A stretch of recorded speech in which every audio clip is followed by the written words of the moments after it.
আর জগন্নাথ বিশ্ববিদ্যালয়ের ছেলেরা তাদের আবাসনের জন্য গেল, তাদেরকে আপনারা উপহার দিলেন লাঠিচার্জ, তাদেরকে উপহার দিলেন টিয়ার গ্যাস, তাদেরকে উপহার দিলেন সাউন্ড গ্রেনেড। আজকে ভাইস চ্যান্সেলর সাহেব আপনার কাছে গিয়েছিল ছাত্র দলের নেতারা বিচার চাইতে, কারণ বিশ্ববিদ্যালয়ের ছাত্র সাম্য মারা গেছে। আপনি বিরক্ত হয়েছেন, আপনি ক্ষুব্ধ হয়েছেন, আপনি তুই তোকারি করেছেন ছাত্র নেতাদেরকে। কেন ছাত্র নেতাদেরকে তুই তোকারি করেছেন? আপনি শুনতে চান না, কারণ সাম্য ছাত্র দল করে। আপনার রাজনৈতিক চিন্তা দর্শন কি আমরা জানি, আমরা ইতিমধ্যেই জেনে ফেলেছি।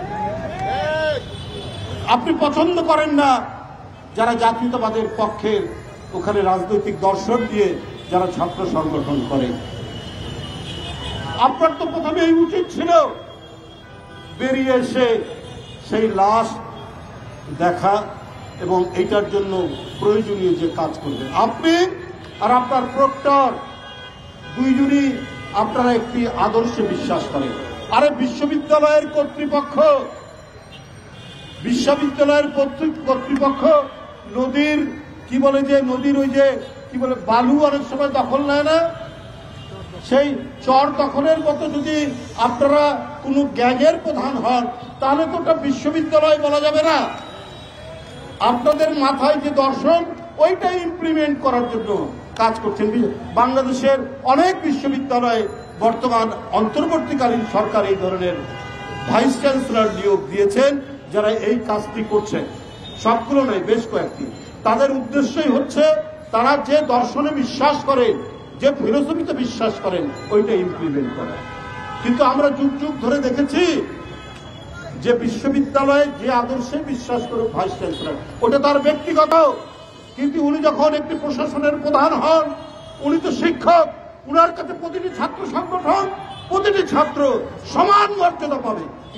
তিনি বিশ্ববিদ্যালয়ের শান্তি রক্ষার জন্য সবার সাথে কথা বলবেন।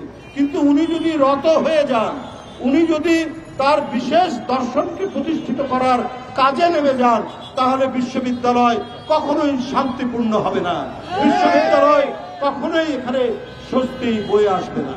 অন্তর্বর্তীকালীন সরকার আপনারা জানি না কাদের প্রতিনিধিত্ব করছেন, আপনাদেরকে আমরাও সমর্থন করেছি, এখনো করে যাচ্ছি। কিন্তু এনসিপি যখন আপনাদের এই যমুনার দিকে যায়, প্রধান উপদেষ্টার বাসার দিকে, তখন তাদের সাদরে বরণ করে।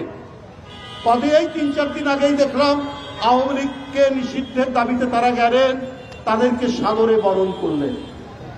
আর জগন্নাথ বিশ্ববিদ্যালয়ের ছেলেরা তাদের আবাসনের জন্য গেল, তাদেরকে আপনারা উপহার দিলেন লাঠিচার্জ, তাদেরকে উপহার দিলেন টিয়ার গ্যাস, তাদেরকে উপহার দিলেন সাউন্ড গ্রেনেড।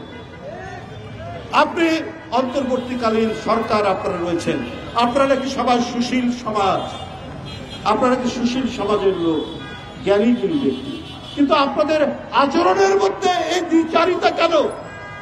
আপনাদের আচরণের মধ্যে এই বিভাজন কেন? আজকে এই উপমহাদেশ অশান্তিতে ভরে উঠেছে, অনেক চক্রান্ত ষড়যন্ত্র চলছে, অনেক কিছু ঘটনা হচ্ছে। আপনারা কি সেই দিকে না তাকিয়েই এইখানে আপনাদের মতো করে দেশ চালাবেন? কিন্তু ওই যে ফ্যাসিবাদের পতন হয়ে পালিয়ে গেছে, তাদেরকে মদত দেওয়ার অনেক শক্তি রয়েছে যারা দিচ্ছে। সুতরাং ডানে বামে সব দিকে তাকিয়ে যথাযথভাবে দেশ শাসন করুন, না হলে কেউ রক্ষা পাবেন না। কোনো বিশেষ রাজনৈতিক দল বা কোনো আদর্শকে প্রতিষ্ঠিত করতে গেলে আপনারা কিন্তু জনগণ ধরে ফেলবে। আমরা পানি আগ্রাসনের বিরুদ্ধে, আমরা জমি আগ্রাসনের বিরুদ্ধে, আমরা টেরিটোরিয়াল আগ্রাসনের বিরুদ্ধে পার্শ্ববর্তী দেশে। আবার একই দিকে আমরা স্বাধীনতার পক্ষে, আমরা জাতীয় সঙ্গীতের পক্ষে, আমরা জাতীয় পতাকার পক্ষে, আমরা ৭১-এর স্বাধীনতা যুদ্ধে যারা শহীদ হয়েছে তাদের পক্ষে। আমরা তাদের বিদায়ী আত্মার আমরা মাগফিরাত কামনা করি। স্বাধীনতার ঘোষক শহীদ রাষ্ট্রপতি জিয়াউর রহমান এদেশের একজন সূর্য সন্তান, এই দেশের এক মহিমান্বিত রাষ্ট্রনায়ক। এটাও এই জাতির গর্ব, এই দেশের গর্ব, এদেশের মানুষের গর্ব। এদেশের জাতীয়তাবাদী শক্তির গর্ব। সুতরাং আপনারা যদি ভিন্ন কোনো খাতে প্রবাহিত করেন তাহলে আপনাদের জন্য এটা সুখকর হবে না। তাই আজকে আমি এই প্রতিবাদ সভায় অবিলম্বে সাম্যের যেভাবে হত্যা করা হয়েছে তার রাজনৈতিক শত্রু কারা আমরা একটু আভাস পাচ্ছি। এই রাজনৈতিক শত্রুদের চিহ্নিত করে অবিলম্বে তাদেরকে গ্রেপ্তার করে শাস্তির আওতায় নিয়ে আসবে, তা না হলে এর পরিণতি ভয়াবহ হবে।